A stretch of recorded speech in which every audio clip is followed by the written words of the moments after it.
اعوذ باللہ من الشیطان الرجیم بسم اللہ الرحمن الرحیم۔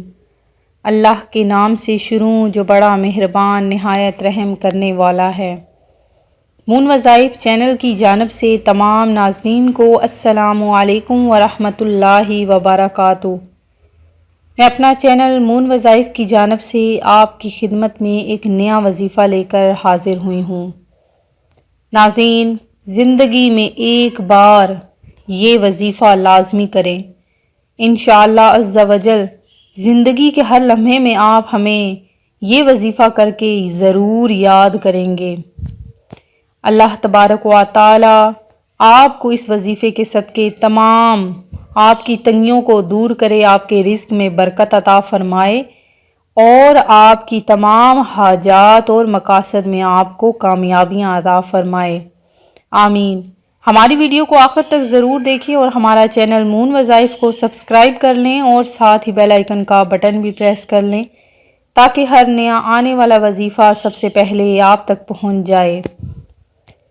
حضرت علی بن ابی طالب رضی اللہ تعالیٰ عنہ کی امتیازی صفات اور خدمات کی بنا پر رسول کریم صلی اللہ علیہ وآلہ وسلم ان کی بہت عزت کرتے تھے اور اپنے قول اور فعل سے ان کی خوبیوں کو ظاہر کرتے رہتے تھے۔ جتنے مناقب علی بن ابی طالب کے بارے میں حدیث نبوی میں موجود ہیں، کسی اور صحابی رسول کے بارے میں نہیں ملتے۔ مثلاً آپ صلی اللہ علیہ وآلہ وسلم نے فرمایا، علی مجھ سے ہیں اور میں علی سے ہوں، میں علم کا شہر ہوں اور علی اس کا دروازہ ہے، تم سب میں بہترین فیصلہ کرنے والا علی ہے۔ علی کو مجھ سے وہ نسبت ہے جو ہارون کو موسیٰ سے تھی۔ علی مجھ سے وہ تعلق رکھتے ہیں جو روح کو جسم سے یا سر کو بدن سے ہوتا ہے۔ وہ خدا اور رسول کے سب سے زیادہ محبوب ہیں، یہاں تک کہ مباہلہ کے واقعے میں حضرت علی کرم اللہ وجہ الکریم کو نفس رسول صلی اللہ علیہ وآلہ وسلم کا خطاب ملا۔ عملی اعزاز یہ تھا کہ مسجد میں سب کے دروازے بند ہوئے تو علی کرم اللہ وجہ الکریم کا دروازہ کھلا رکھا گیا۔ جب مہاجرین اور انصار میں بھائی چارہ کیا گیا تو حضرت علی رضی اللہ تعالیٰ عنہ کو آن حضور صلی اللہ علیہ وآلہ وسلم نے اپنا دنیا اور آخرت میں بھائی قرار دیا، اور سب سے آخر میں غدیر خندق کے میدان میں ہزاروں مسلمانوں کے مجمع میں حضرت علی کو اپنے ہاتھوں پر بلند کر کے یہ اعلان فرما دیا کہ جس کا میں مولا ہوں اس کا علی بھی مولا ہے۔ حضرت علی کرم اللہ وجہ کی کنیت، جس کی وجہ تسمیہ یہ ہے کہ ایک روز حالت غم و غصہ میں مسجد کی زمین میں سو رہے تھے، پیغمبر خدا صلی اللہ علیہ وآلہ وسلم نے جب دیکھا کہ آپ کی رخسار اور جسم مطہر خاک آلودہ ہیں تو ازراہ شفقت فرمایا، اے ابو تراب اٹھو۔ تراب عربی زبان میں خاک کے معنی میں استعمال ہوتا ہے۔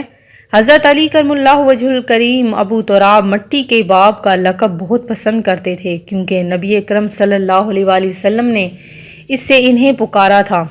عبایہ بن نبی نے عبداللہ بن عباس سے سوال کیا، رسول اللہ صلی اللہ علیہ وسلم نے حضرت علی کو ابو تراب کا لقب کیوں دیا؟ عبداللہ بن عباس نے جواب دیا، کیونکہ رسول اللہ صلی اللہ علیہ وسلم کے بعد آپ رضی اللہ تعالیٰ عنہ صاحب زمین اور اہل زمین کے لیے حجت خدا ہیں، اور اسی کی وجہ سے زمین کو بقا اور اسی کے وجود سے زمین کو سکون ملا، صلی اللہ علیہ وآلہ وسلم۔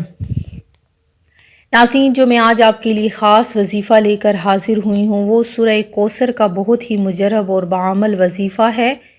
اسے آپ نے زندگی میں ایک بار تو ضرور ہی کرنا ہے۔ یہ 3 دن کا وظیفہ ہے، آپ نے اس کو کس طریقے سے پڑھنا ہے ذرا نوٹ کر لیجئے۔ انشاءاللہ عز و جل آپ کے رزق کی تنگیاں، آپ کی تمام حاجات پوری ہو جائیں گی، رزق کی تنگیاں ختم ہو جائیں گی، معاشی مسائل آپ کے جو ہیں وہ حل ہو جائیں گے، اور جن کو نوکریوں کا مسئلہ ہے، جن کی کوئی جاب نہیں لگ رہی، اللہ تبارک و تعالیٰ اس وظیفے کے توفیل آپ کو آپ کی وہ ملازمت واپس دلا دی جائے گی اور آپ کو کہیں نہ کہیں اچھی سے اچھی پوسٹ ضرور مل جائے گی۔ آپ نے یہ ہمارا وظیفہ آج کا ضرور کرنا ہے۔ کس طریقے سے کرنا ہے نوٹ کر لیجئے۔ اول و آخر آپ نے 33 بار درود ابراہیمی پڑھنا ہے، 33 بار، اور اس کے بعد آپ نے سورہ کوثر پڑھنی ہے قرآن پاک کی جو سب سے چھوٹی صورت، بہت ہی برکتوں اور فضیلتوں والی صورت ہے، کہ اگر اسے پڑھ کر آپ پیسوں پر پھونک ماریں گے تو انشاءاللہ عز و جل آپ کے پیسے کبھی ختم نہیں ہوں گے۔ یہ تو آپ کو میں پہلے بھی ایک وظیفے میں بتا چکی ہوں۔ اگر آپ اپنے پرس میں کوئی پیسے رکھتے ہیں تو اس پر سورہ کوثر کو پڑھ کر پھونک مارا کریں۔ جب بھی پیسے رکھیں سورہ کوثر کو 3 بار پڑھ لیں اور وہ پیسے رکھ لیں، اور نکالتے ہوئے پھر آپ نے سورہ کوثر کو پڑھنا ہے، تو انشاءاللہ عز و جل آپ کے پرس میں، آپ کی جیب میں کبھی پیسے ختم نہیں ہوں گے۔ ناظرین، 33 بار درود ابراہیمی پڑھ کر آپ نے اس کے بعد سورہ کوثر کو 101 بار آپ نے پڑھنا ہے، اور ہر بار پڑھتے ہوئے آپ نے بسم اللہ الرحمن الرحیم اس کے ساتھ، سورہ کوثر کے ساتھ لازمی ملا کر پڑھنی ہے۔ انشاءاللہ عز و جل آپ کی زندگی اس وظیفے کے بعد بدل جائے گی، اور اس کے بعد آپ نے یہ وظیفہ کرنے کے بعد آپ نے 2 رکعت نماز نفل حاجت پڑھنی ہے، اور اپنے مقصد کے لیے آپ نے دعا مانگنی ہے۔ انشاءاللہ عز و جل آپ ہمیں دعائیں دیں گے۔ ایک دفعہ یہ وظیفہ لازمی کر لیں، انشاءاللہ عز و جل آپ کی تمام مشکلات حل ہو جائیں گی۔